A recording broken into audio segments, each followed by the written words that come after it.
Hey, how's it going? Hey, happy Saturday. How's everyone doing? Let me know if you can hear me okay. Something is up with my audio. Hopefully you guys can hear me. I mean, I see feedback in OBS, but we'll see.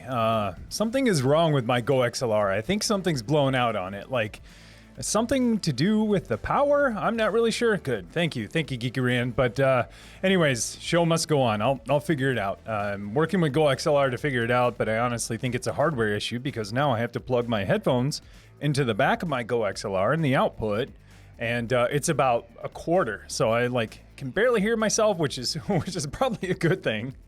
But at the same time, I wanted to make sure it's working for you and that the audio levels look good. But OBS looks good, and Geeky Rand, thanks for letting me know.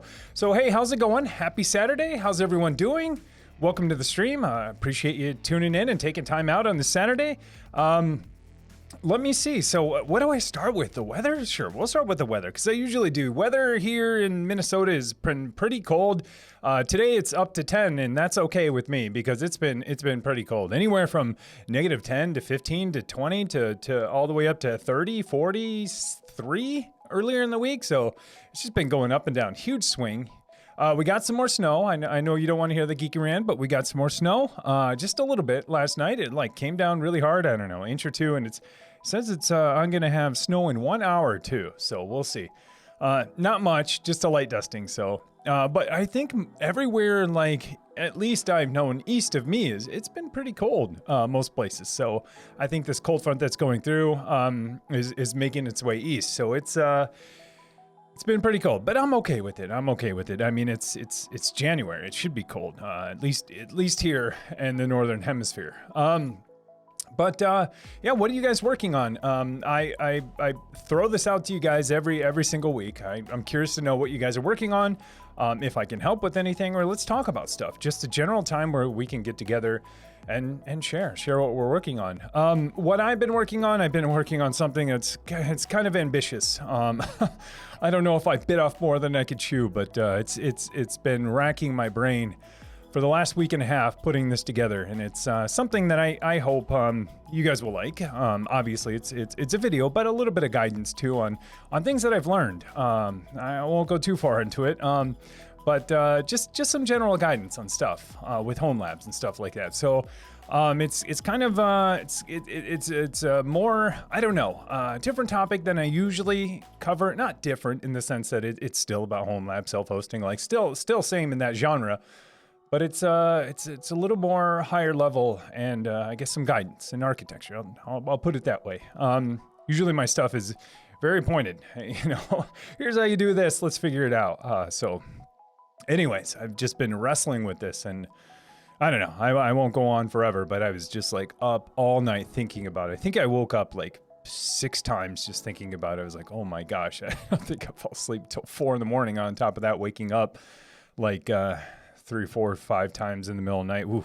Anyways, some changes you'll see back here too. This has been gradually changing behind me. You can see there's no longer any couch. This has been something else I've been working on too. Yeah, you can kind of, if I get out of the way, it'll focus. It's kind of messy, but it looks cool when it's, the bokeh's on, but got a little bit going on back there. Some things I'm doing. Looks like I have another desk back there for another employee. No, it's just me. It's my other workspace because this is just full of work/streaming stuff. That's going to be more putting stuff together, figuring some stuff out. So been changing a lot in here. Still trying to figure out what's going on in here. Just been making slight adjustments over time. So you'll definitely see that in my video. No more couch back there. Couch is gone. But I realized once I took that couch out, I get more echoes, which is kind of unfortunate. The whole reason why I had that couch back there was to trap echoes or bounce them somewhere else, and now I don't have that, especially when I'm on the other mic. And this mic, it doesn't capture echoes, so it sounds pretty okay. But once I switch to this mic, usually for videos, you can kind of see it poking down here. Should get that out of there. Rookie mistake. When I do videos, it's a little more echoey, so it's I gotta figure out audio all over again. So anyways, maybe those curtains and stuff will help. So what are you guys working on? Let me know what you guys are working on. I've been babbling what I've been working on. I've kind of been babbling for a little bit, but let me know what you guys are working on. Let me know if I can help with anything. or you just have any questions or just want to share something that you're working on. A lot of my inspiration or a lot of the ideas come from you, so I'd love it if you share. Throw it in the chat. That's awesome. Audio can be baffling. I just saw that. Yeah, it totally can. I wish I had an audio expert that I knew personally, or someone maybe in chat that I can just bounce some ideas off of and talk about some stuff. Because it's the one thing I can't get right. I mean, I've had to figure out this whole entire YouTube, Twitch thing myself, and I think I've honed in on a lot of things like lighting. You know, I kind of figured that out. Video editing and stuff like that. I just muddle through it and figure it out. Audio is the one thing where it's like you know it's wrong when you hear it, and a lot of times I know it's wrong, but I can't re-record the whole thing, so I just have to roll with it. Especially in some of my earlier videos, I was like, whoa, what was I even thinking? Anyways, so let's talk, let's chat. First I'm gonna call off. There were some subs and follows. I'm gonna first scroll up here, but let's talk, let's chat. I'm gonna kind of look at the list and try to go back. It's always hard to tell, but I'll call these ones out. So right before I went live, oh man, Kung. I'm going with Coog. I'm just gonna say Coog. Hey, thanks for the follow, appreciate it. Ben Slitham, thanks for the follow, appreciate it. Oak, thanks for the follow, appreciate it.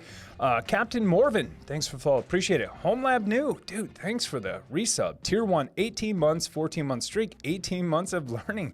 Thanks, man. How's it going? How are you doing? You're always back and forth between US and UK.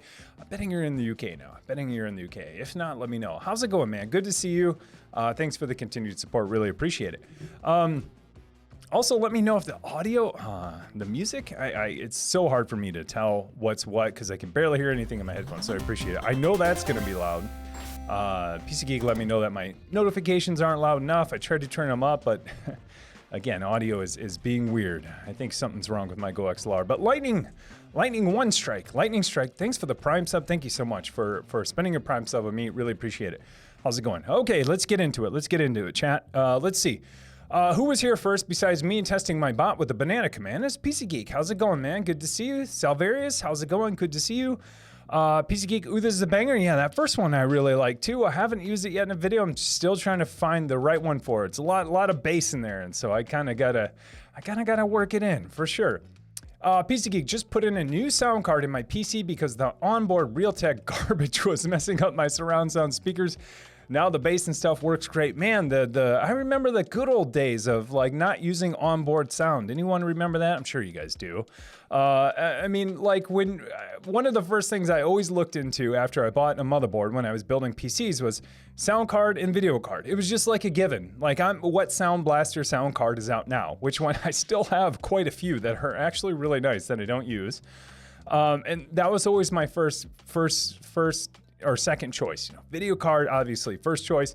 Second choice is what sound card am I getting every time I built it. And fortunately, I haven't had to do that much. One, my audio setup here is a little bit different because I have a Go XLR that becomes my mixer, so the sound card itself isn't that important because this becomes my sound card. But yeah, putting in a dedicated sound card can go a long way. I have some super good ones. Audigy, Sound Blaster, XFi, and all these ones in a bin, and I reminisce on the days when your first or second choice after you're building a PC was which sound card are you getting? And maybe just onboard sound has gotten that much better. Alien X, dude, thanks so much for the sub, tier 1. Dude, I'm gonna throw dudes in there. PC Geek calls me out on this a lot. I do say dude a lot, so you're gonna hear lots of dudes. So I appreciate it. Dude, speaking of dude, Crack Kitty, dude, thank you so much. Cheered 500 bits. Heck yeah. Thank you so much, man. Appreciate it. How's it going, Crack Kitty? Good to see you. Thank you so much for the bits too. Appreciate it. And if that's like blasting yours out, I'm gonna turn it down a little bit. It might be. Besides my voice, I kind of want it to be a little bit less than my barking of my voice. So, but yeah, so PC Geek, glad it's working. I could talk all day about sound cards and how I used to, select all the ones that that I thought were awesome. Dude, PC Geek, dude, thank you so much. Dude, 500 bits, thank you, man. Appreciate it. Hype Train, thank you so much. Appreciate it, guys. Awesome, thank you. Do we have a wiki command yet? Kind of. Yeah, you can see. So so PC Geek told me to do this last week, and I was like, yeah, I'll do that. And so last night I hacked at some code real quick for my bot for both Discord and Twitch, and I was like, sweet, deploy it to production, my production in Kubernetes, and you know, I was like, yeah, that's easy change. I just need to remember to do it. And I did it, and I actually added it to the command itself, to the response, but I didn't add the command. So I'll do that. I'll do that shortly after. I have another bug I need to fix in our Discord server too. I won't tell you what it is, but Geeky Ran discovered today. That's what happens when I write code. I test and test and test. Then I change something at the last minute, deploy, and I'm like, yep, should be good. And then sure enough, the last change I made is not the greatest. Need some more unit tests in my own personal code. Afni Rip, for sure, man. How's it going? Good to see you. PC Geek, yeah, hype. Thank you so much. First time chat from viewer, Abo Doll. Hey everyone, how's it going? Thanks for joining the stream. Thanks for chatting for the first time. Appreciate it. Hey, JS Starcher, thanks for the sub, Prime sub. Thank you so much. Thanks for spending your Prime sub on me. Really appreciate it. Oh, and as I was saying, that's what happens when you code late at night without testing. Yeah, that's a story of my personal coding life. Yeah. Anyways, I'll get better at it. I'll get better. Dude, thank you, dude. Eddie, Edster, Eddie. I'll go with Eddie, but Edster, dude, thanks for the bits, 100 bits. Thank you so much. Appreciate it. Thank you. Let's see, voice chat and live stream, very meta, Ilud. Yeah, you guys are in the voice chat. I noticed that you guys have been in the voice chat all morning. Did you find it? If you're not part of Discord, I'm gonna call it out now. You should totally join. It's a group of great people. Some of them are in the stream now, or some are not. More probably not, because there's a lot of people in our Discord, almost 6,000 members. We talk about all kinds of stuff, all kinds of tech stuff, all kinds of channels. There's a channel for you, and if not, we'll create one if one doesn't fit and it gets enough activity. But I did some rearranging, so if you're like, where is all the stuff I used to see, did a little bit of rearranging and some collapsing of some channels and categories and moving around, trying to make it a little more user-friendly. Oak has sub, Prime sub. Thank you so much. Thank you so much for spending your Prime sub on me. Appreciate it, Oak. Thank you so much. Anyways, I should totally join Discord, and I bet it is very meta. Voice chat and my voice going on at the same time. It is totally meta. So like I said, let me know what you guys are working on. Let's talk about it. I will say too that, roughly the stream, I didn't call this out, but the stream runs about an hour, so not a huge commitment. I don't want to make it any longer than it needs to be. And at the same time, I don't want to take up all of the mods' time today and your time too. It's very important. So I'm just going to keep it to an hour, just chat. Very casual. Very casual. Okay, let's see. First time chat from Dom. I'm going with Dom. Just Dom. Hey, Tim, what's your storage? DAS or NAS or something else? How do you connect to Proxmox? Good question. My storage is TrueNAS, so I use TrueNAS for storage only. I know TrueNAS can do lots of different things. I use it for a couple of storage, I'll call them storage services. SMB, NFS, S3 or object storage, and then some additional stuff for Apple FS for backups and stuff like that. But I use TrueNAS, and then TrueNAS is actually virtualized inside of Proxmox. Make it even more complicated. Why not? That's what I do. But it's virtualized inside of Proxmox, and then I pass through an HBA controller to it. So that I can connect a disk shelf. And any of my videos, if you look at the very bottom, besides the UPS, you'll see a huge disk shelf. So if you're curious about how that works, check out my virtualizing TrueNAS video. It's very old, and I have a shaved head, and I don't know. Some of those videos are so old, but I'm not going to remake them anytime soon. Anyways, but that's how it's connected. I virtualize TrueNAS. From there, I pass through some hardware to it, and then I run my NAS virtualized. My disk array isn't virtualized, or the storage that I pass through to the disk array isn't virtualized because I pass the HBA controller through to it. And there are pros or cons with this. A lot of people ask me, what are the pros and cons? I list them all the time. But really, at the end of the day, if you virtualize your NAS, whenever you take the host down, the guest is going to go down. So that's definitely one of the cons. And one of the pros are I don't need additional hardware to do this, and it works just the same. Those are the two big ones. But yeah, check it out for sure. Level 1 hype, thank you. I'm going to share that. Yeah, I'm going to share that. Why wouldn't I? I'm going with that. Thanks for the follow. Appreciate it. And Jarhead Sniper. Thanks for the follow. Appreciate it. Welcome. Thank you so much.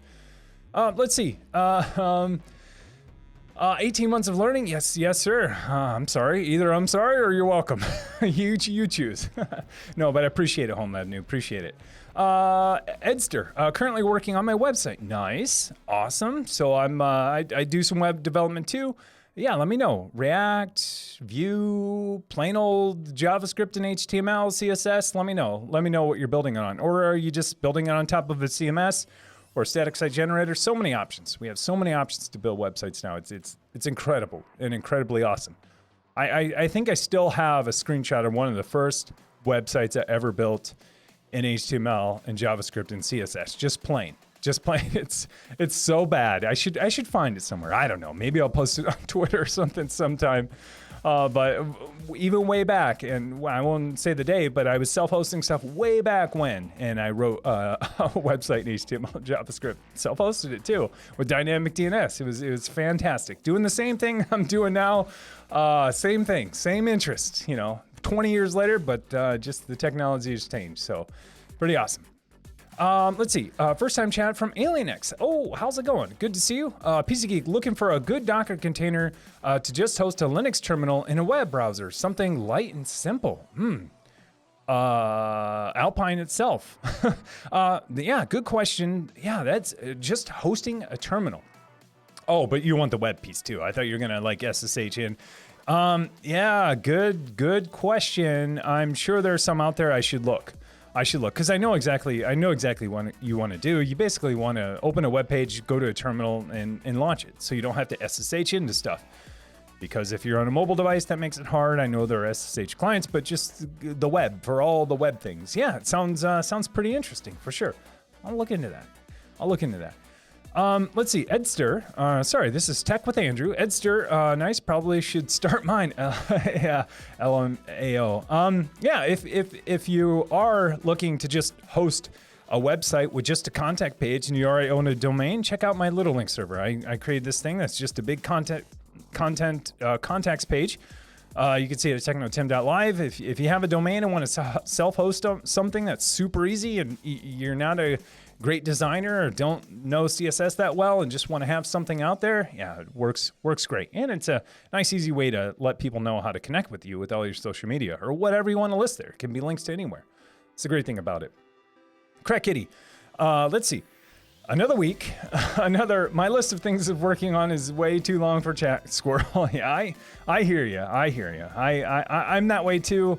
I'm gotten better at prioritizing and deprioritizing things. I'm the same way. I see something new and shiny, and I just want to do it or check it out or spin it up real quick. That's always my thing. I'll just spin it up real quick, or I'll just write this code real quick. And, an hour and a half later, I'm like, whoa, I'm totally gold plating or implementing the whole entire thing right now. So I run into that quite a bit too myself. I mean, even as I'm working through videos, I start to go down these rabbit holes of just like, hey, how does this work? How can I spin this up real quick? And I just somehow have to compartmentalize that and put it somewhere else. And that's what I use my Kanban board for. I'm just like, okay, this is where I can put this thing, so I know later how to get back to it. I don't need to think about it now, but it takes some discipline. It does for sure. Sap Cedar, thanks for the follow. Appreciate it. Sap Cedar, dude, thanks for the Prime sub. Thank you so much. Thanks for spending your Prime sub on me. How's it going? Thanks for the follow and the quick sub right after. Appreciate it. Thanks for spending your Prime on me. Edster, yeah, spent ages on an interactive JS background. I hear you. Yeah, you can for sure, but I'm sure it'll look great. Takano, how's it going, man? Good to see you. Geeky Ran, just press order on a 40 gig switch. That's what I'm working on. Dang, dang, dude, 40 gig switch. Oh my gosh, I don't even have 10. I don't even have 2.5. I have a 10 uplink between my my router and my switch, but nothing else uses 10, let alone 40. Dang, man, you are going all out. Let's see, and another 40 gig NIC plus QSFP cables. Wow, that's incredible. So I bet you're building a SAN or something then. I don't know. I mean, you're probably doing more than that. But I'm betting SAN, because what would you need that much bandwidth for and that fast? I'm betting SAN. So you can run your virtual machines over the network. Just guessing. Just throwing it out there. But man, congratulations. That's awesome. You are well beyond anything I'm doing.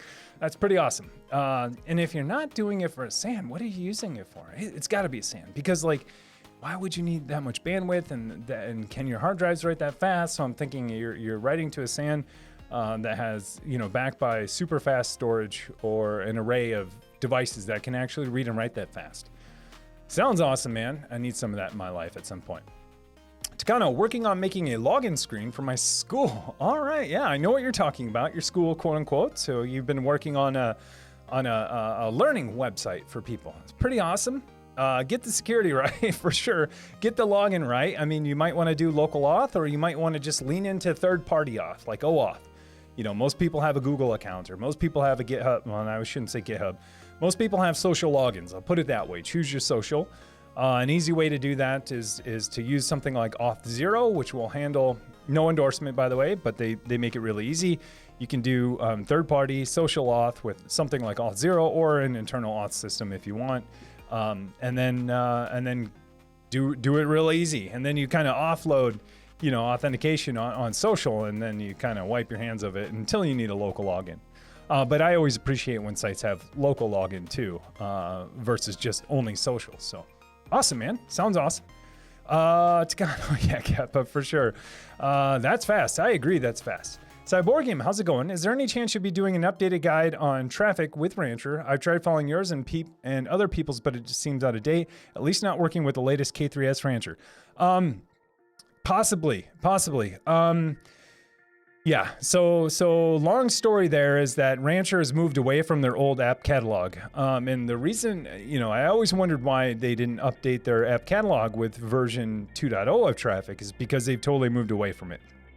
So my suggestion to you is, if you're doing it and you're using Rancher and using K3s or Kubernetes, check out my doc site. I have documentation only of how to do it. It's exactly how I run it here at home. I actually run 4 instances of traffic. I won't get into that.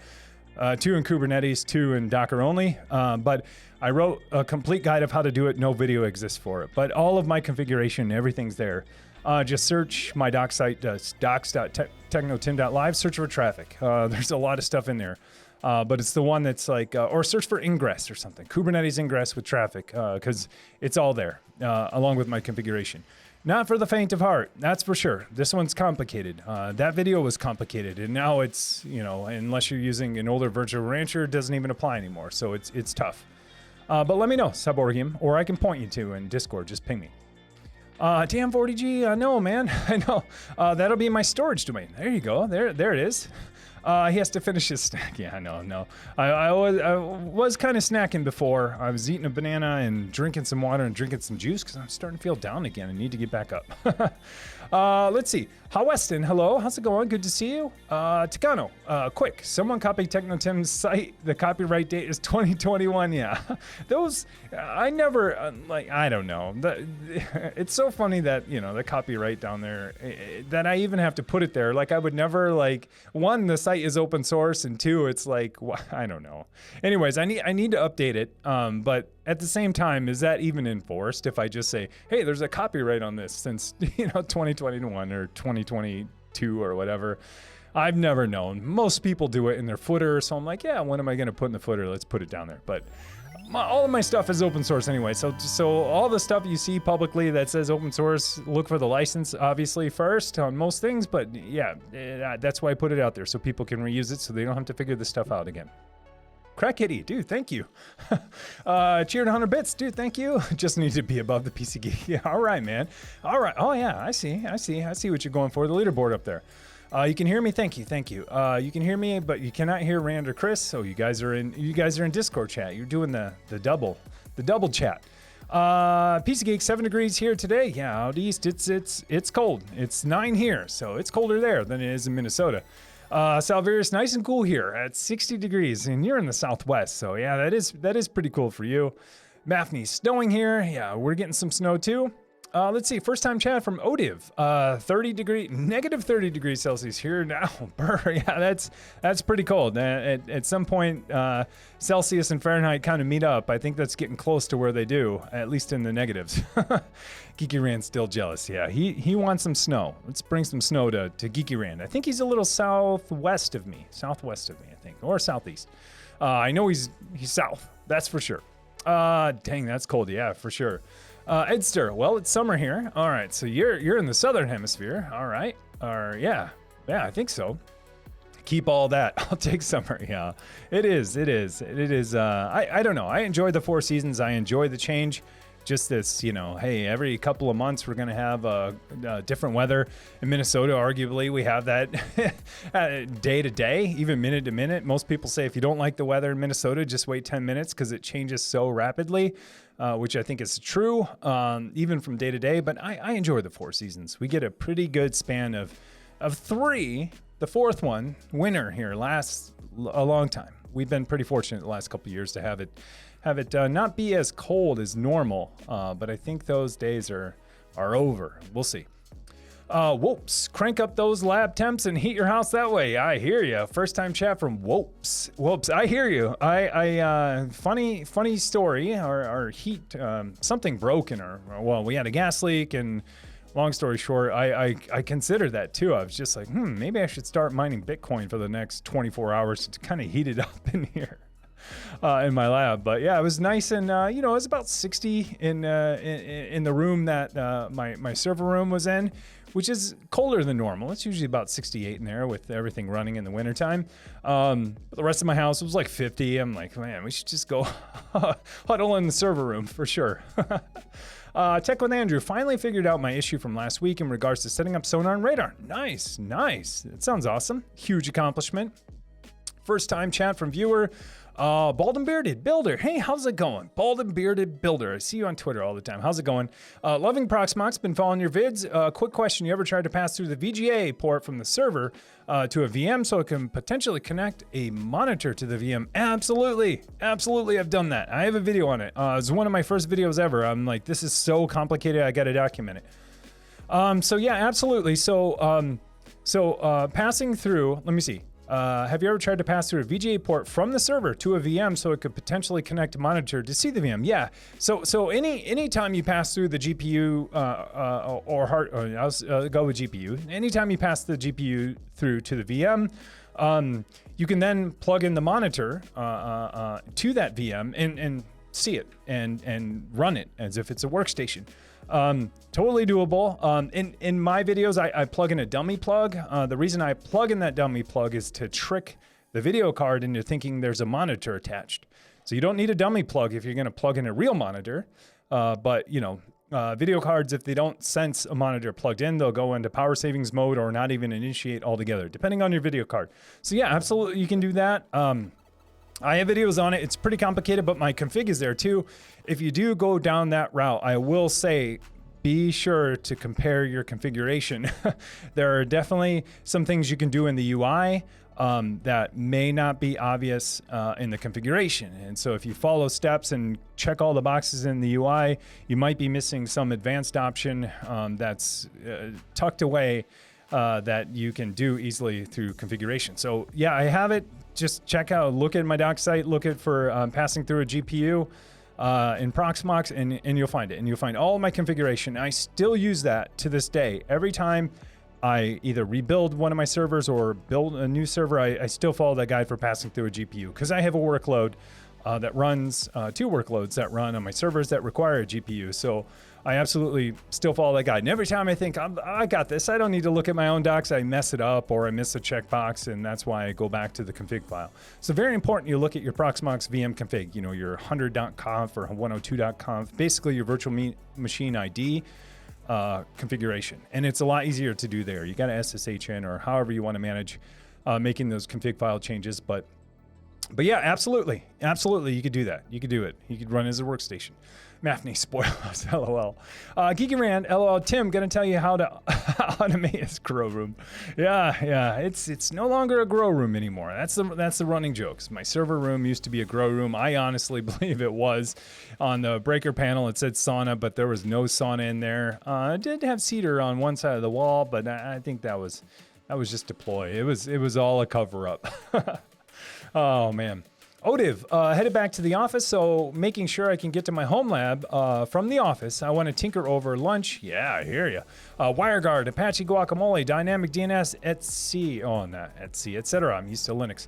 Fun stuff, but no help needed right now. Had to look at some of your older videos. Awesome. Yeah. As people, we'll see when that starts happening. As people start to flock back to offices, or if we ever get there, or if you ever do go back or leave home, like me, if you ever leave home, yeah, it's important to make sure you can get back into your home. Right now, we're kind of spoiled to where I can SSH into things. I don't need to VPN, and every time I go somewhere remote, I'm just like, I got to test my VPN really quick because I don't know if it even still works.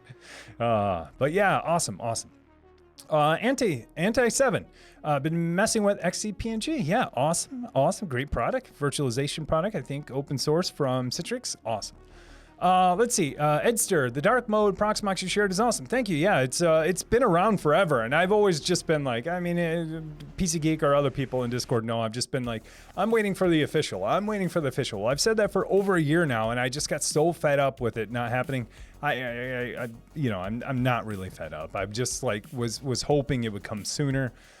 So I finally gave in and did the dark mode. I did the thing, and then you know what? Later that day, I patched Proxmox because they've been releasing patches again. It's gone. So I need to find. I think iLoot has a script on Ansible how to restore it. I need to find that script, that Ansible playbook on how to restore that each and every time. Because I was like, I just did it to 3 of my nodes in my cluster, and I just patched 3 of my nodes, and it's gone. Which is a good thing. I'm glad that it's the patches actually replaced what I did. That means whoever wrote the code to do it, to probably monkey patch all the CSS, did it well. Either that or Proxmox just clobbers all changes and replaces the entire files, which they probably do each time they update the web UI, which they probably do. That makes more sense. But I'm glad it's not like some weird hotfix that's running and doing it dynamically. Anyways, long story short, it is nicer on the eyes for sure. And like I said, I just patched my Proxmox servers immediately after I did that. I think it was the next day, and of course it's gone. So got to automate that with Ansible for sure.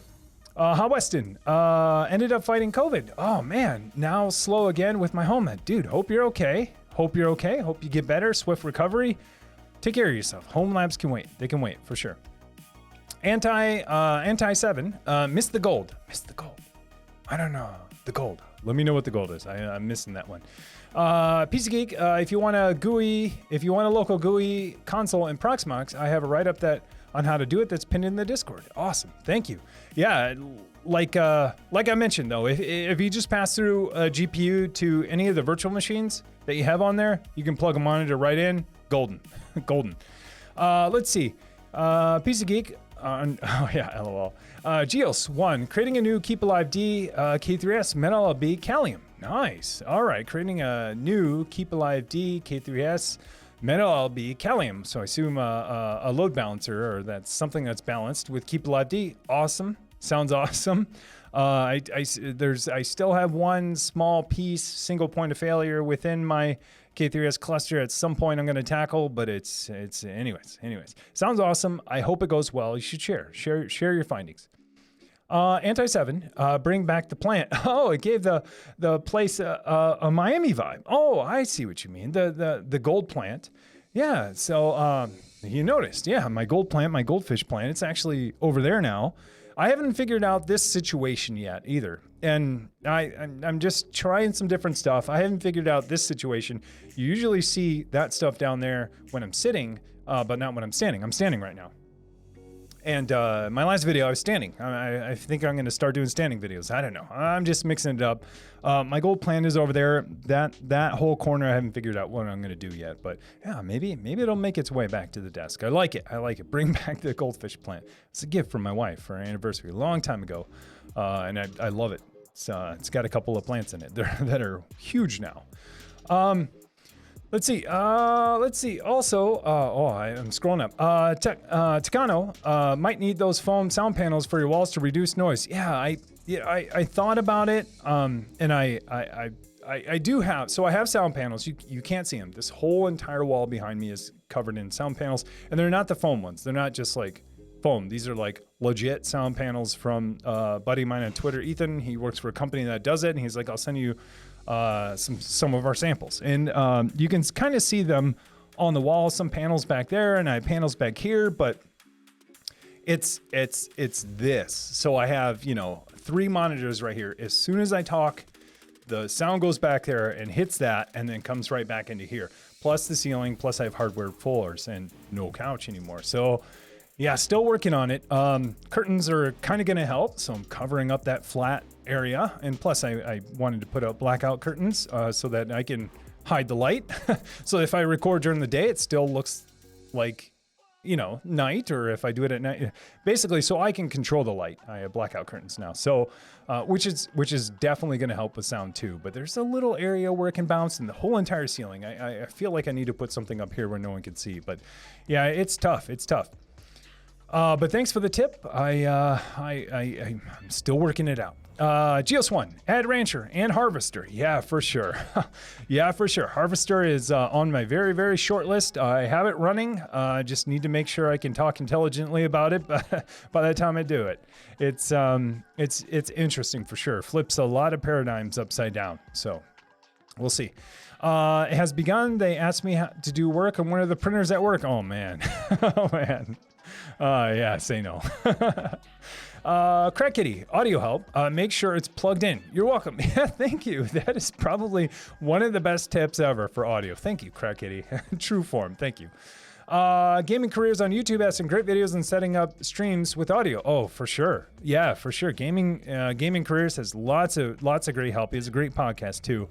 Lots of great help. Like when I first started getting streaming, it was Gaming Careers and Harris Heller on Alpha Gaming that helped me figure out most of my stuff. And I feel like audio is pretty basic, and now I feel like I'm back to this basic, trying to figure it out in this room again. So, because for a long time I got it good enough, and then I wanted to put it off because I wasn't sure if we were going to move or not. Anyways, long story short, removing that couch and putting another standing desk back there kind of made it a little more echoey, I guess I'll say, if that's an adjective. It is now. Dude, yeah. Mr. Heartstomper, for the Intel NUC, did you consider getting one that has two 2.5 gig NICs, one for traffic and one for storage? I think so, but those might be the extreme ones. And I think the ones that have dual NICs are the extreme. So different form factor, a lot more expensive, but then have some more hardware capabilities. I think one of them being 2 NICs. I have I considered it shortly, but a lot of my Proxmox server, my 1U servers definitely have dual NICs. This Intel NUC, which is actually back there running still, I didn't migrate it back to my wall, only has a single NIC. But for the most part, a lot of my Kubernetes, let's put it this way. So most of my Proxmox cluster is running Kubernetes. There are 4 or 5 virtual machines in there that aren't part of the Kubernetes cluster. Most of them are dedicated to running Kubernetes, and most of those workloads are, generally speaking, just need good enough latency. I should say low latency, but good enough bandwidth. So does TrueNAS ever run on there? No. Does anything that needs a ton of bandwidth ever run on there? No, because like I said, I only have 4 Kubernetes nodes running on there, most of which is just, hey, it's either going to be control plane traffic, Kubernetes API traffic, or my workload traffic. And for the most part, doesn't use a ton of bandwidth. A lot of it's just web services. So, I have considered it, but at the same time, like 2.5, even 1, which I'm running now, is more than plenty for me. Dude, thank you. Dom, I'm going with that. Dom, thanks for the bits. Appreciate it. 100 bits. Thank you so much. Seems so good. Seems good. Thank you. Thank you for that. Anyways, I did consider it, but I wanted that same small form factor that I had before. You know, I mean, it's a little bit taller, but I kind of went with the same form factor. I did consider the extreme ones, but then I felt like I was paying for more hardware that I didn't need. 2 NICs would be nice. But then, you know, I'm paying for video cards and stuff that I may or may not ever use. Well, if I pass through the GPU on that, maybe I could. Anyways, I do like where you're going with that there. I do like where you're going because, but I considered it briefly, but again, I wanted the same form factor. PC Geek, maybe we can add a dude counter. Yeah, dude. Yeah, it's funny because I don't realize I say it as much as I do. But then when I get around like some of my friends or brothers, I'm like, you guys say dude a lot. And they're like, so do you. I'm like, okay, I get it. And if I watch some of my videos, I'm like, yeah, I totally do. How is the NUC going with Proxmox? We were just talking about the good performance. Yeah, fantastic performance. Exactly the same as when I did that video. IO way down, CPU down, you know, network throughput, it's all the same. Sound is way down, that's for sure. I wouldn't have a Proxmox server up here if it was anything else, unless it was totally low power. Real quick, Computer Smurf, thanks for the follow, appreciate it, welcome. So yeah, it's going great. I can't believe how quiet it is, how efficient it is. I mean, it's sitting there on my workbench back there. I don't even notice it, which is the best kind of server, the one you don't notice. So like most technology, the technology that gets out of the way. But yeah, performance is awesome. I can't complain. Every now and then I'll hear the fans kick on and I'm like, what's running on there? But you know, Kubernetes shovels stuff around as I do deployments. It, you know, tries to find spots for workloads to fit. And sometimes I compile my code on that one. And I don't really notice any difference because I run my GitLab runners in Kubernetes. And Kubernetes, being Kubernetes, is just going to spin stuff up wherever it finds an available slot to plug it in. Sometimes that slot is on the Intel NUC. Sometimes that slot is on my 1U server. Same thing. I mean, if you're going to the documentation site, the wiki site, any of the things that I self-host publicly, you might be running off the Intel NUC right now. But I don't care. No one notices. It's fantastic. Albeit if I got a bajillion, real word, bajillion people like visiting my site, yeah, I might need to scale up. You know, and do some stuff like that. You might notice some performance differences, but for what I run, most web services, it's no noticeable difference. I'm not running my GPU workloads or any super intense workloads there. Besides when I compile code, I wouldn't say that's super intense, but that's the most CPU demanding thing that I do within Kubernetes. I think. And it's not even so much the compiling part, it's more of the, some of it. I mean, I'm not really, I do a lot of JavaScript, so I'm not technically compiling, but you know, I put that code inside of containers, has to build a container and do all of that, which, you know, does use some resources, but yeah. But it's great, it's great, for sure. Way better than my 4th gen. 4th gen, I could run barely 2 VMs on there. Barely 2. And I couldn't put an etcd workload on there because that etcd workload would time out and it would think, you know, I would get the classic Kubernetes like kubelet has stopped posting status messages, which to me says, well, to Kubernetes it thinks it's offline, but to me it says too much latency. So it was going through this rigmarole of it's posting kubelet messages, it's not posting kubelet messages. And then Kubernetes would say, hey, you're offline, elect a new leader. You're a new leader, and then it came back online, and then maybe he becomes the leader again. It was just this thrashing of that happening over and over and over. So none of that anymore. Real quick, Jared Bauer, thanks for the follow, appreciate it. Ron Ross, dude, thanks so much for the Prime sub. Thank you so much. Thanks for spending your Prime sub on me. I really appreciate it.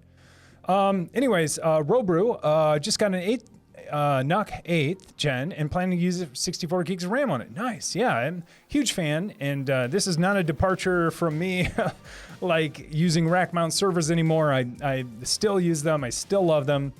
There's a lot of things you can't do in a NUC and a lot of, you know, there are some sacrifices you have to make. I don't have ECC RAM. None of my storage is highly available. You know, it's a single drive for both the OS and a single drive for my virtual machine. So I got to make sure my backups are working great. You know, all those things that come along with it. you know, it's not a departure from my rack at all. I love my server rack. And as you know, I've been running a NUC anyways as my third Proxmox node for quite some time. It was just time for an upgrade. And then I started thinking, I go down this path, and you guys probably do this mental math all the time. If I upgrade this, then I can use this for this, and then this becomes a hand-me-down to something else, and it can do that job.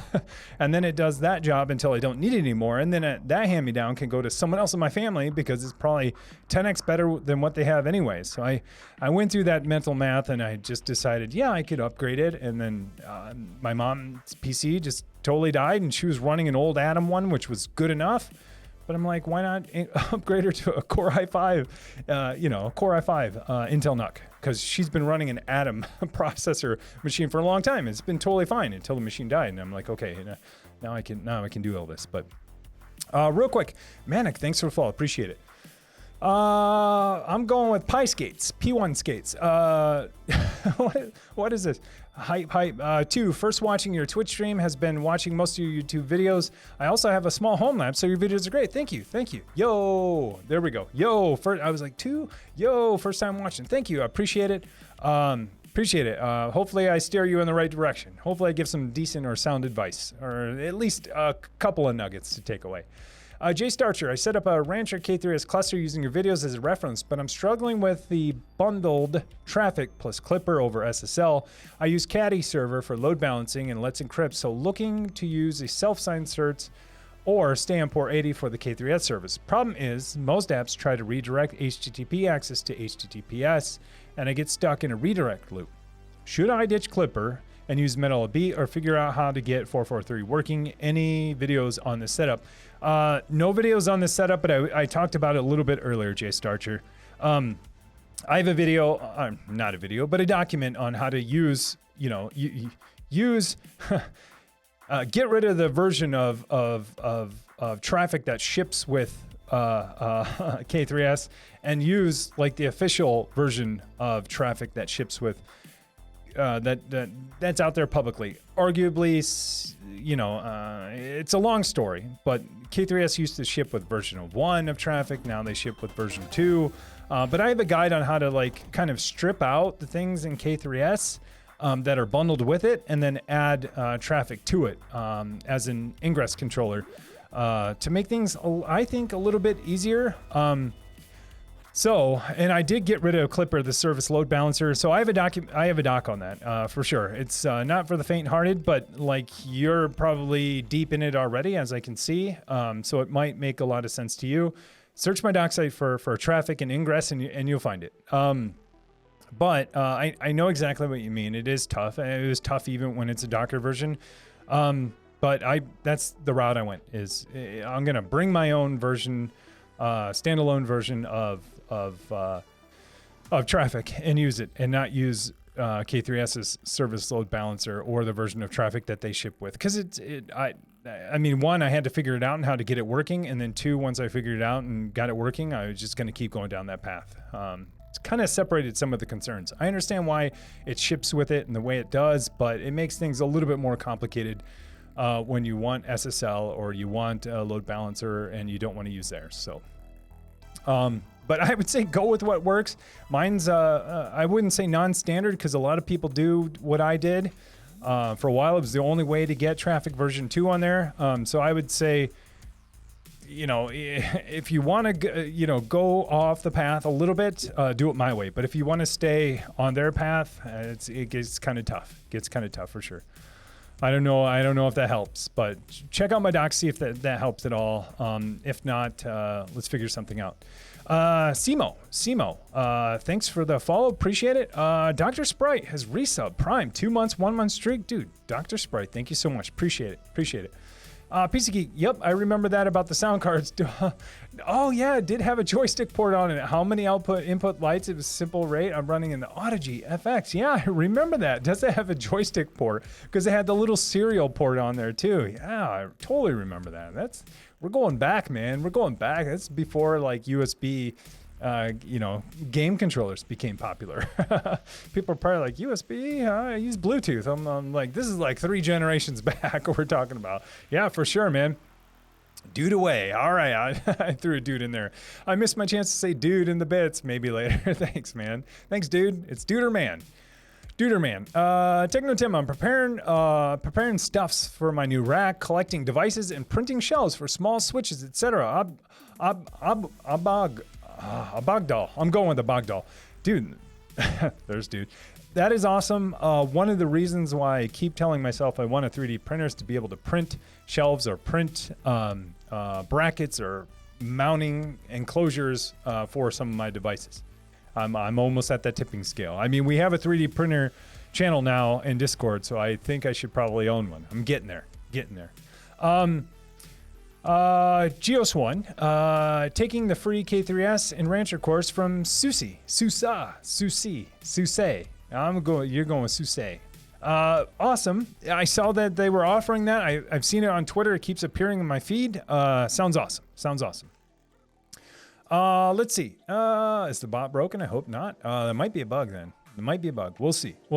All right, I'm going to find ones. Here's an invite to the Discord. There's me saying stuff. Bot is busy doing things. Yeah, he is. Question for your Docker host. Do you use one single composed YAML or one per service? I find a single file is easier on the host itself to deploy, but in Git, it makes, more sense to use separate files. Real quick, I'm going with Xvimmer. Xvimmer, thanks for the follow. Appreciate it. Good question. Do I use a single Docker host, or do I use a single Docker compose file, or do I use multiple? Personally, I use multiple. I use one per service. Probably not the best pattern to follow, but I don't like editing one gigantic file and having to deal with YAML. I kind of like my separation of concerns and keeping those all separate. I know that for Git it makes it super easy. But for deployments, it makes it a little bit harder because then, you have to modify different things, different folders. You got to manage folders.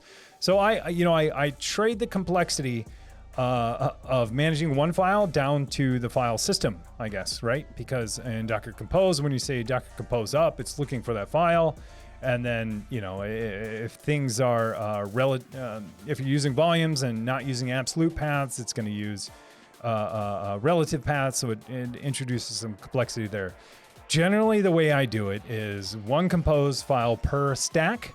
Most of my stacks only have one service, and then those compose files will live in a folder. So then I can cd into a folder and say, Docker compose, recreate, redeploy, and be done with it. And I know that probably not the best pattern, but that's how I do it. There, as you hinted at or mentioned, there are two patterns for doing it. A lot of people use one big file, and that's perfectly fine. It's just how you want to manage it. I've always found that, especially for my tutorials, I have to make one file basically per tutorial too anyways. So I might as well follow that pattern because I'm not going to say like, oh, here's my gigantic, Docker Compose YAML file. Let me comment everything out. Arguably, I could do it different for tutorials alone, but the way you see me do it in tutorials is mostly the way I do it at home too. With, a few exceptions there, but yeah, I keep them separate. Man, look at all of those emotes. Thank you. Whoa. Radisson, hello everyone. How's it going? JQN TV, thanks for the follow. Appreciate it. Welcome. Greetings from the Netherlands. All right, how's it going? Greetings from the US. John NS, hey Tim, chat, how it goes? Going great here. Feel energized. Computer Smurf, same here from the Netherlands. All right, thank you so much. Funny, I won't go into there, but people at work joke around because they're like, you must be big in the Netherlands. And I was like, actually, a fair portion of my traffic on YouTube comes from the Netherlands.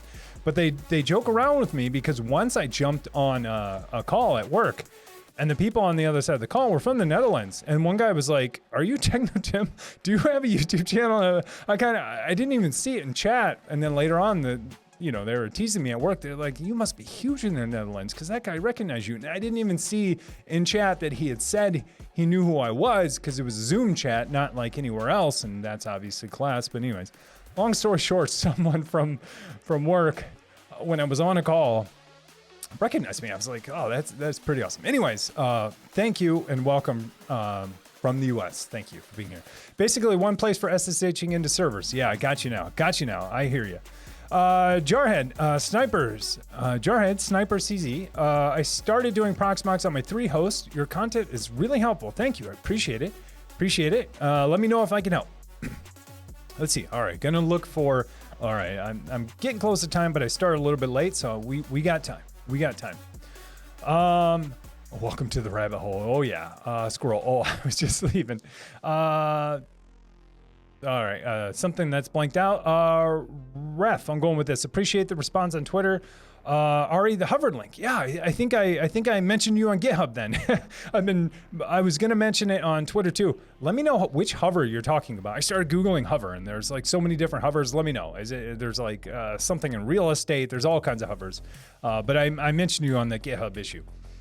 But in that GitHub issue, let me know which hover you're talking about. That's basically what it boils down to. So I appreciate you. Man, this is like, reach out on Twitter, connect on GitHub, in Twitch. This is the metaverse right here.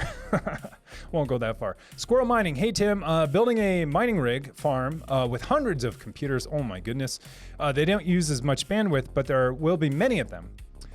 Do I need a super fancy network for this? I don't think so. I mean, I would, with all things that are different in your environment, I would probably segment that network according to either access or type of work or type of access or type, I don't know how else to say it. But basically I would probably segment that network from the rest of your network so that it's pretty secure and there's not broadcast or anything else, and that network is totally segmented and only the people are getting to it that need to get to it. At home, I know you probably are thinking like, well, I'm the only one that can get to this stuff, but you got to think about what workload you're running on those devices, and if something were to happen, would you want that bad actor to be able to get to these devices? So, I mean, nothing super fancy. I would, and I don't know the types of machines that you're using. You know, I think this was mentioned earlier, but if they have multiple NICs, you could do different networks there, one for data access or one possibly for a control plane, and one possibly for the data itself. So, I mean, you have a lot of options there.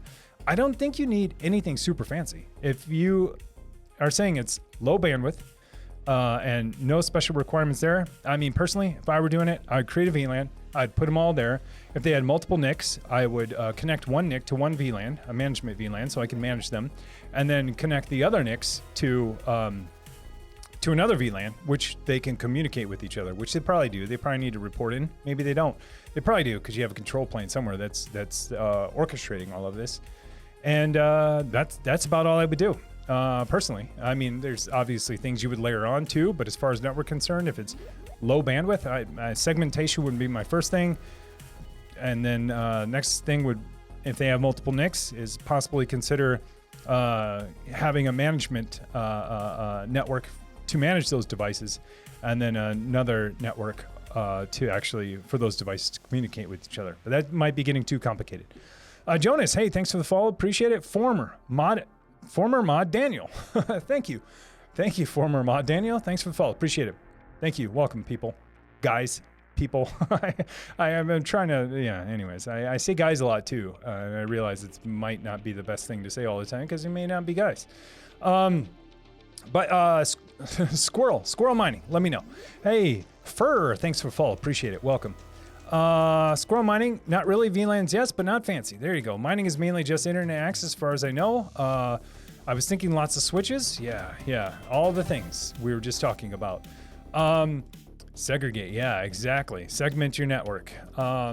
Alien X, you can most likely run a large mining off of a 100 meg switch. To be honest, data throughput over the network is not high on mining. There you guys go. VLANs too, mentioned that there too. Good call. Seagate it. I think you meant segment it. Don't seagate it. If you daisy chain switches, then don't. I have a core switch with leaves connecting to end node devices. Nice. Just wasn't sure if the router was having issues because of a high number of clients. Shouldn't be. I mean, but again, segmentation or VLANs is going to stop broadcasting just in case from other devices. So segmentation would be the first way I would go. Put it on its own VLAN or however you want to segment it. There are other ways besides layer 2. Victor, hi. Love your YouTube channel and videos. Followed you guys to install Home Assistant on Docker. After the install and setup, and 8 hours later, I got the error. Cluster evicted and cluster agent is not connected, unavailable. Deleted the cluster and was thinking about installing it again. But without knowing what the problem was, I can't stop wondering what the problem was. I'm worried to go back. I never tried to Google it, but without answers. I've tried to Google it. Cluster evicted, cluster agent not connected and unavailable. Ooh, I don't know. I mean, to me that says, for some reason, your whole entire cluster, your whole entire Kubernetes cluster was not reporting in, I assume, to Rancher. But I don't think it will evict it. So that sounds weird. I mean, it might be down, but you should still be able to get into Rancher to see your cluster and see it at least down or disconnected and not reporting in to Rancher. Things I would try, I would, obviously go into Rancher, look at that cluster, see if there are any errors besides those errors, and see if you can bring it back online. If you can't or don't know, I would then look at those containers where those clusters are running and see if they have any logs in their errors in the Docker logs. Tough one. I've never seen a whole entire cluster get evicted. Oh, for sure. Thanks, PC Geek. Thank you. Depends on your route. Anything better, really cheap. Yep. Grab one. All right. Looking for, this looks like a thread, but maybe not a thread. Jarhead, thanks. Nice to be here. Thank you. Takano, doing a local login. Reason being, I added Google Social login that will allow me to allow my district to see students using their Google accounts to log into another school. All right. And also gives them full access. All right. Yeah. Local login, definitely for sure. Provide that if you can. I was just saying, if you're doing the proof of concept, go with social first because it's easy to implement. And then you can do local login later because once you do local login, you got all kinds of things to worry about. Password, where it's stored, how it's hashed, salt for that database, if it's stored. Yeah. Lots of considerations there. DaveOps has subscribed. Prime. Thank you so much, DaveOps. Thank you. Ninjatron, just saw this one. I apologize. Resub, tier 1, 2 months. Hey, Tim, how's it going? Going great. Going fantastic for this Saturday. All right, I'm gonna look at this next one, and then I do want to be respectful of your time. It's roughly an hour from where I started, so I want to be respectful. So let me see.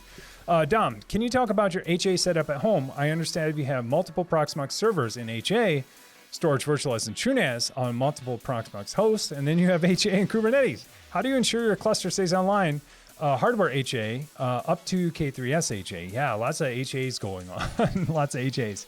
I'll be the first to admit that there are a few single points of failure in my environment. And not everything is 100% HA. Just think HA. It means higher availability. Does it mean 100% uptime? No. It just means you have higher availability than if you just have one.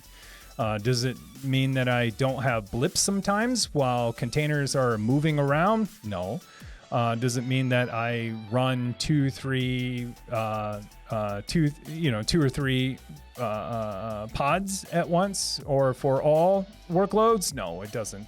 It doesn't. It just means I have higher availability than not having higher availability. Not a good way to explain it. Anyways, so let me break this down. Can I explain it? So I have multiple Proxmox servers, but I don't do HA Proxmox. I know you can. I don't. I only have my Proxmox servers clustered for a couple of reasons. One, it makes NFS, like adding storage to my cluster, super easy. They can all use one storage. They all point there, and they can all dump backups there. And it also means that I can, easily access Proxmox itself through any one of the 3 endpoints that I have for Proxmox through the web UI. But I chose a while ago not to do HA Proxmox because I didn't want to have shared storage. And I've been taking this whole kind of cattle versus pets approach with my virtual machines for the most part. At least the ones that run Kubernetes. Most of my Kubernetes nodes most of my virtual machines are there to run Kubernetes. 5 or 6 of them are not to run Kubernetes, but most of them are. So I don't build HA into Proxmox itself. I build HA into my services. How did I do that? Well, I use K3s or Kubernetes, and then I layer on some stuff on top of there too, like HA load balancer, HA I give my services more availability by running multiple pods per or containers per pod, so that if one goes down or one has an error, the other one's still up within its internal load balancer. Do I have HA storage? I don't. No, absolutely I don't. And mine's virtualized on top of that. So that means if I take that Proxmox host that's running TrueNAS virtualized, my whole entire network loses storage. So, that's one of the trade-offs that I had to decide on a while ago, is if I was going to virtualize TrueNAS. Arguably, even if it was bare metal install and I took that down, my network still loses storage. So I don't have HA storage. I mean, who knows in the future with scale? Maybe that provides some possibilities to do it, but it's really tough now. As you can ask, I think John in our Discord community, who tried it for a while, was trying to get HA NFS up and running. I don't even know what the outcome of that was, but it's tough. So I took the approach a while ago to say, okay, what to me needs to be HA, high availability. Well, higher availability. And to me, it meant my services. It meant my blog, my website, the wiki site that's now running, the bots that's running in this channel, and the bots that's running in the Discord channel. Those need high availability. So I'll just scale out my virtual machines and add more virtual machines to my K3s cluster. Because if one virtual machine goes down, 2 go down, 3 go down, that workload will just hop onto another node that is up and provide that service for me. And so I stopped caring so much about if Proxmox was HA, because my virtual machines that were running could go down at any point in time. If I reboot that machine, or if I reboot that Intel NUC right there, or I trip over the cord, the workloads that were running there will start running somewhere else in the basement, in my home lab rack. And this might not apply to you. If you're not using containerization, it makes it a little bit tougher. And maybe if you're not doing containerization, you're doing virtualization only, then Proxmox HA does make a lot of sense to you. For me, it doesn't. And there are things you can't, you can't containerize or don't have containers for. I mean, if you think of whole entire services that are meant to be clustered, not going to name. I mean, if you think of like Microsoft Active Directory, I mean, you're just going to throw more domain controllers in there, and that's how you get HA with your domains.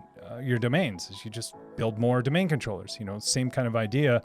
And there, you would arguably would you run HA Proxmox? I don't know. I don't know the answer to that. That's something that you would have to decide yourself. Am I just going to put the time and effort into running an HA hypervisor, or do I just throw more nodes in the cluster and just accept the fact that if these go down, the rest will pick up the slack for the ones that are down until they come back up? And so, I mean, these are just trade-offs you're going to have to make. And there's nothing wrong with HA Proxmox. Like it's fantastic. Like I have nothing against it. But it just introduced a little bit more complexity for me. And plus I don't have a SAN or shared storage that would make it easier for me to do that. I arguably I could, and I don't even know if that's necessary, but at the same time, I do think you have to have very similar ZFS pools on all of the machines in order for it to work properly. And that was something else I couldn't do. That Intel NUC doesn't. I don't have ZFS on there. That's just just a volume for my virtual machines. Anyways, long story short, I think you'll have to decide what you want to be HA and what are those services you're going to be running that need to be HA, and kind of work your way backwards from there.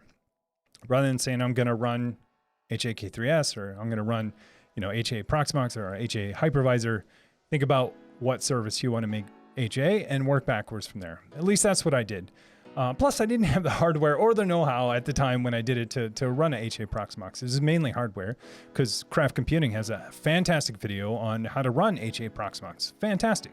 I mean, it's the way you do it. You follow his video.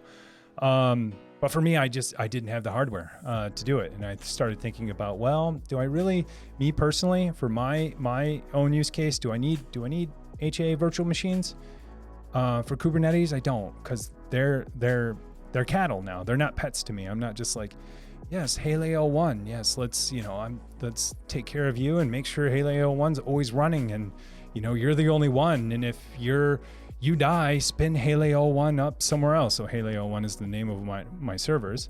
You know, that's the pet mentality where I put so much care and feeding into one virtual machine. You know what I did? I said, I have Haleo 1, Haleo 2, Haleo 3, Haleo 4. If any one of you die, just let the cluster figure it out. It'll shift the workload around, and now they just become cattle. It's kind of a morbid, morbid analogy, but that's the one that people use all the time.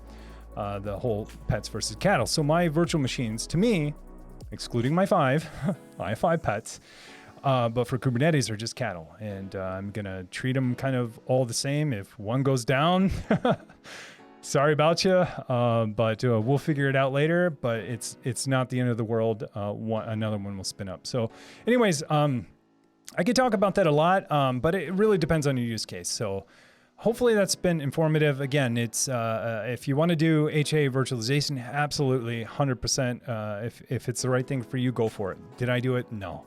Is there anything wrong with it? Absolutely not. Absolutely not. It depends on your use case for sure.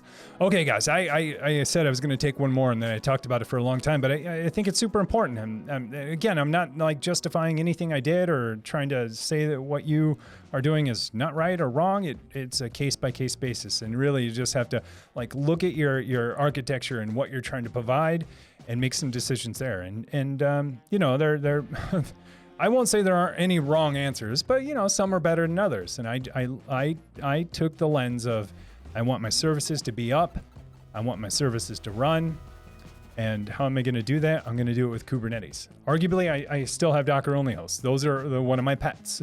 One of my pets is a Docker only host, right? One of my other pets is my TrueNAS server. Needs a lot of care and feeding. There's only one of them. If he goes away, I'm in big trouble. You know, I don't want that thing to die. So morbid, so morbid. But my K3s nodes, all cattle, all cattle. Not that I want my cows to die, but you guys get it. You guys get it. Okay, real quick, Ninjatron, I think I did say that, but anyways, thanks for the sub, appreciate it. Dave Ops, I think I said that too, but hey, thanks for the sub. Dave Ops, thanks for the sub, appreciate it. Thank you so much. Phoebes, thanks for the follow, appreciate it. Dom, very informative. Thanks. Thanks for the bits. Appreciate it. Sorry, I was getting lost in my conversation. And Top Clean. Thanks for the follow. Appreciate it. Okay, guys, I'm gonna look for direct mentions real quick because I went long on that one. You ever seen a mount failed exit 32 status with Longhorn and Rancher? Googling suggests a turn off multipath D on the host, but it hasn't helped. Have I ever seen mount failed exit status 32 on Longhorn? So the only problems I've ever had with Longhorn is, as far as storage is concerned, one, Longhorn won't work on some nodes unless you have some dependencies. I think there's like NFS, there's like a handful of dependencies I have into my documentation that you'll need to install, and you'll need to make sure they're on those nodes. If it used to work and now it doesn't work and you're seeing that error, not sure. If it's never worked on a brand new node or an existing node, and every time you try to mount, one of your storage, some of your Kubernetes storage, it might be that. So let me know. But there are a few dependencies that I think, I'm not sure if Longhorn they mentioned in their documentation, but I found out the hard way that they need to be installed. So check out my docs for sure. All right. Looking for mentions. Or first-time chatters. Hey, just gotten a Raspberry Pi 4 and I have no idea what to do with it. I want to build something learning pen testing and security. Any thoughts? Go with that one real quick. I'm from, I mean, my first go-to is if I get a Raspberry Pi is, you know, get either Pi OS or Ubuntu on there. And then from there, it's the world is your oyster. I know you want to test and do some pen testing and security. I would go with some super simple, easy stuff first. For me, that means just running a quick website or running a quick service just to make sure it works. But if you're going into pen testing and security, there are lots of guides out there. I don't know any of the top of my head, but for me, like a lot of the Pis that I have, it just depends. I assign a role to them, and that's what they end up doing for a really long time. Some of mine run Pi-hole, some run load balancer, some run Docker. That one runs my LED screen back there, so it's really up to you. I mean, there are a billion things to do. And then on top of hardware type stuff, you know, at the end of the day, they're just a small computer, small Linux computer. So, or even run Windows on it if you want. So So many options. So many options. I go with something fun first. Go with something fun. Because through doing something fun, you're gonna learn a ton about how the device works, and then go for something you know, pen testing and security. Not that that's not fun, but you know, get a quick win. Get a quick win in there. Okay, guys. All right. I'm just looking for mentions, and I do apologize. Let's see, Abdurum. Hey, how are you doing? I hope you're doing fine. I run IPS and IDS in your infrastructure. And how often do you tune it? Thanks a lot. Yeah. You're touching on some of the stuff I'm going to get into. Hopefully I can get it out tomorrow. We'll see. Do I run IPS and IDS? So deep packet inspection or internet protection services, and basically deep packet inspection. Do I run it? Absolutely. Do I? How often do I tune it? Not often. Not often, because at least in my environment, you know, it comes as with unified products. If you get a UDM, they have security software built in. They have signatures that are updated regularly, that are collected from who knows where. I should probably look into it. But they have a lot of devices out there, and they update their definitions regularly. They take a simplistic approach to it, and you kind of slide a slider, but then you can drill in too, to either suppress or add specific types of signatures to what it's detecting. But long story short, I do run it. How often do I tune it? Not regularly, because it's updated for me regularly. If you're using something, either IPS or IDS, that's not updated regularly, you should update it regularly. You should update your signatures. Definitely. I mean, just think of those, you know, those are all definitions of various types of attacks that either are known or unknown. They could be unknown today, but known tomorrow. So I would highly recommend keeping those up to date. Add it into your maintenance schedule. If you can't automatically update them, which I hope you can. If you can automatically update those signatures, absolutely do it. If you can't, just add it into your maintenance schedule, whenever that is. Whenever you patch devices or patch machines, add clicking the update button on whatever device, you know, you're using to update it. So anyways, I know this is kind of generic, but yeah, absolutely I do. I get it updated automatically. I do very little tuning unless there's a problem. I kind of, you know, trust, like we all do, that some other services is keeping those up to date. I mean, with most of those things, those are tough to track down. You kind of trust where you get those signatures from, just like you do for antivirus or anything else. You kind of just trust that those are okay, and then you verify if you can. Okay, Takano, speaking of sound cards, I was looking at getting one soon since it's Realtek internal audio is kind of sucky, but I just remembered I had one. But it's PCI. Yeah, I have some PCI ones too. I have some PCI, and I have a PCI Express one too. I actually spray painted it black and made it look all nice so it fit in there well, but ended up taking it out because once I got my Go XLR, it's kind of like, well, that's my sound card now. So anyways, all right, looking for mentions, I apologize. Someone is selling a Cisco SG200 P8 for $30, and I'm tempted to get it to have a PoE powered switch. Yeah, I don't think you can go wrong if you get a PoE powered switch. Yeah, pretty awesome. Especially for Pis or for anything. Just being able to power something up is fantastic. Cameras, Pis, you name it. Additional switches can be powered off of it too. It's super fun. All right, first time chat. Love your videos, thank you. Added Longhorn Rancher and HA K3s clustered. Ran into an issue where I can only access the UI from the worker on the node it's installed on. The endpoint is 8,000 TCP, whereas I want the endpoint to be any node. Yeah, 3,000. Yeah, so I can access you. Yeah. So yeah, sorry, I know where you're going. So if you can only access it on that one node, I would ask if you can only access Rancher on that one node too, because the way that Longhorn works, at least, the default way that Longhorn's UI works is that you actually proxy through Rancher to get to it. So this might be a bigger problem, or it might be a Longhorn only problem. I would ask, can you access Rancher on any one of those nodes, wherever Rancher is working? If that's the case and you can, then it is definitely something with Longhorn. You have the choice to keep proxying through Rancher to get the Longhorn, or you can expose Longhorn itself on its own load balancer and get to it that way, which should be able to be available on anywhere. That one gets tough though, because that I'm exposed it to the internet if you're using MetaLB, and you don't want to do that. So you want to proxy through Rancher to get to Longhorn, because then you get authentication, you get all the good stuff that you're securing Rancher with. But so if you can get there through, if you can get to Rancher anywhere, but only Longhorn through one node, that one's tough, because you should be able to proxy through anywhere you can get to Rancher and get to it. So, that one's tough. So those are the two things I would check. Worst case scenario, I think Longhorn has some documentation on how to expose it through a load balancer on its own IP, and you could do that. And then you could restrict access on who gets to that through firewall rules. But hopefully, if not, ping me in Discord. All right, guys, looking for mentions.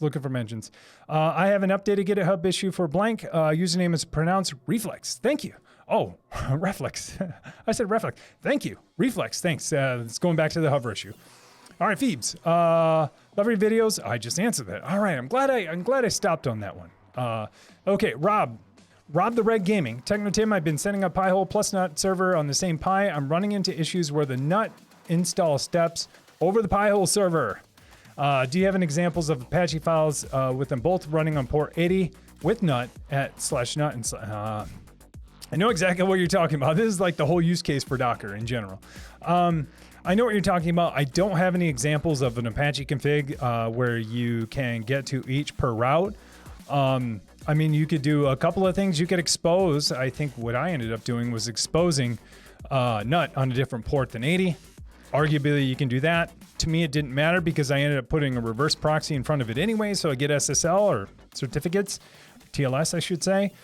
So I would expose it on a, if it were me, I would expose it on a totally different port, and then I would throw my reverse proxy in front of it, because then the port doesn't matter to me, because the reverse proxy is going to do the port translation for me. You know, I get to this thing on HTTPS, reverse proxy says, oh, you want this domain or this endpoint or this route, I'm going to send you to here on this port, and then it doesn't even matter.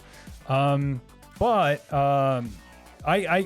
can find a sample config of Apache config to be able to host multiple things on the same path. Yeah, ping me in Discord. Let's find something, because this is not a NUT or a Pi-hole problem per se. It's how do I host multiple things on the same Apache server through different paths, right? Oh, skill point. Hi, do you know, or at least approximately, the power consumption of your home lab in a kilowatt? Oh, yeah, I kind of do. You'll have to. People ask me this all the time. It's right there if you look at my UPS. It ranges anywhere from 300 watts to 400 watts, somewhere around there. Maybe 420. Just depends. I didn't do that purposely because it is the grow room, right? Anyways, yeah, it just depends. Depends on what's running at the time. Depends on if I just compile a ton of code and push it there. Anywhere from 3 to, I'd say, 450, 420, somewhere around there. All right. Oh, let's see. First time viewer, your last tour you showed EDM Pro. How have you liked the Unify ecosystem? Yeah, this is a long one. I'll touch on it real quick. I enjoy it. They oversimplify some things, which I'm kind of not okay with sometimes, but then they simplify a lot of other things, which I'm really okay with sometimes. I mean, the ecosystem's been nice. The biggest complaint I have about the ecosystem is I can't buy the ecosystem right now, but a lot of people have that problem, right? 0 cameras. 0 small form factor switches, 0 everything right now. So I mean, it's not a problem with their ecosystem per se, but more with their supply chain. So, but I enjoy it. I mean, for me to be able to manage the firmware for all my devices that are connected in one spot is fantastic. Knowing that firmware updates will be pushed out and updated, fantastic. Keeping the system up to date and continuing to support their ecosystem is fantastic. VLANs, networking, firewall, all in one place, fantastic. So ecosystem stuff I think is pretty good, and they're getting better. And there's a lot of people who basically, threw the baby out with the bathwater a year ago, and now they're coming and revisiting it. Again, like I'm not, I'm not endorsing them, but it's been a great experience for me, compared to what I've done in the past, and just having. A single pane of glass for all the things I mentioned and more is taking a lot of, I guess, stress off of me, or a lot of checking I'd have to do. otherwise. But for all the reasons why you consolidate things and have a single pane of glass, that's why I like my Unify stuff. I guess I'll put it that way. All right, guys. Let's see. Is an i7 7700K good enough for Proxmox running in ads and some services? Oh, yeah. So 3AM Zemio? Yeah, absolutely. Totally fine. Totally fine. Should be fine. What you want to focus more on the CPU, at least, than the CPU is fast storage. So I'll have SSDs if you want. The other thing is lots of RAM.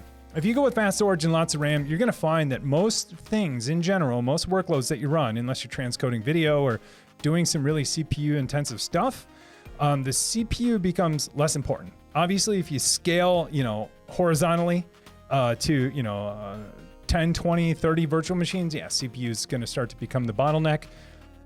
Again, your mileage may vary, but most of the time, I would say put your money into RAM and fast storage, because most of the time, any modern CPU is going to be good enough to run 5, 10 virtual machines. Unless you're doing like, hey, I'm going to transcode all of my videos right now, or whatever your specialized case may be. Most of the time, CPU is not going to be the bottleneck there. I will say though, with TrueNAS though, if you are going to run super fast storage, or your NAS or you're doing ZFS, TrueNAS can use a lot of CPU as you're transferring tons of files, especially if you're doing encryption.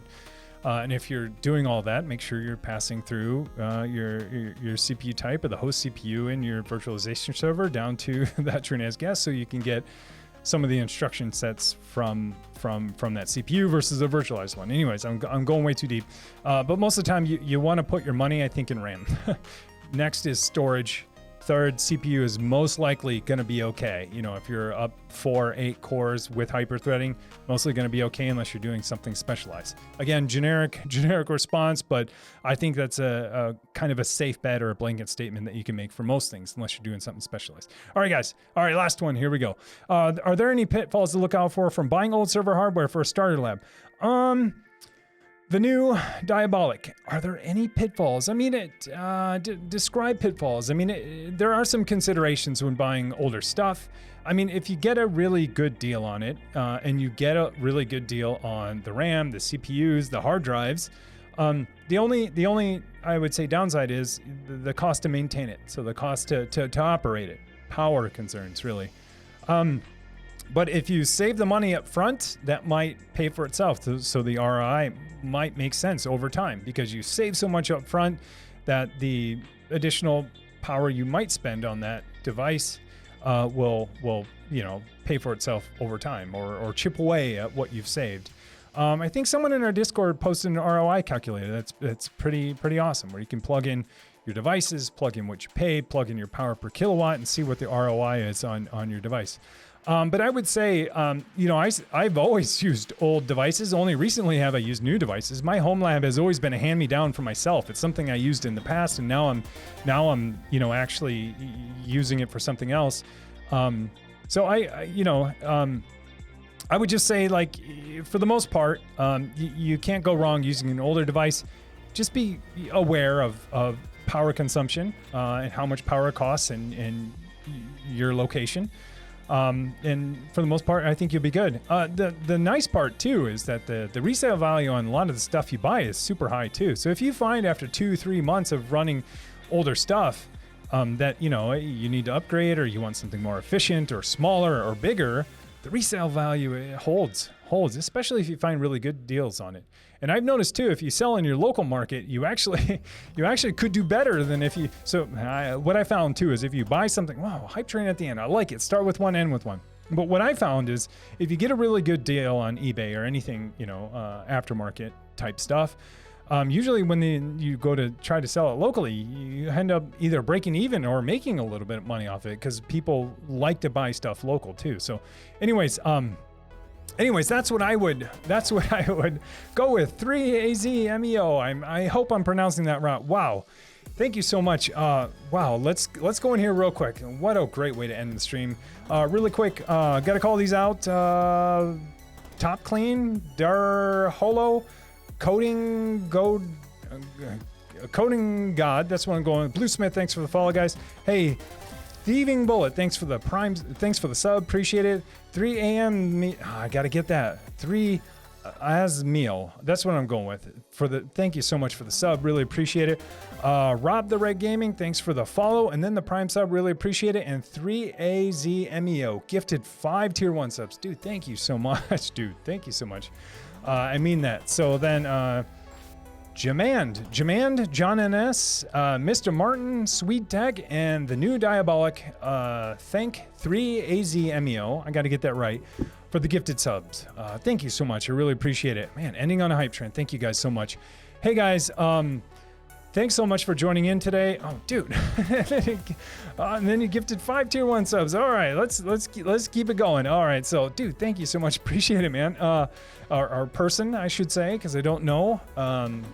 Anyways, Div1 Spawn Camper, so many hard names. MN Emotic Man, Amelia, Xavius, and Radau. How's it going? Enjoy your gifted sub from the AZMEO. Dude, thank you so much. Really appreciate it. Really appreciate it. Wow, hype train at the end. Thank you. Thank you. Yeah, yes. I love that sound. Thanks, PC Geek too, for reminding me to turn up the notification sounds. I've been going without them for a while, and I love the old 8-bit, old school.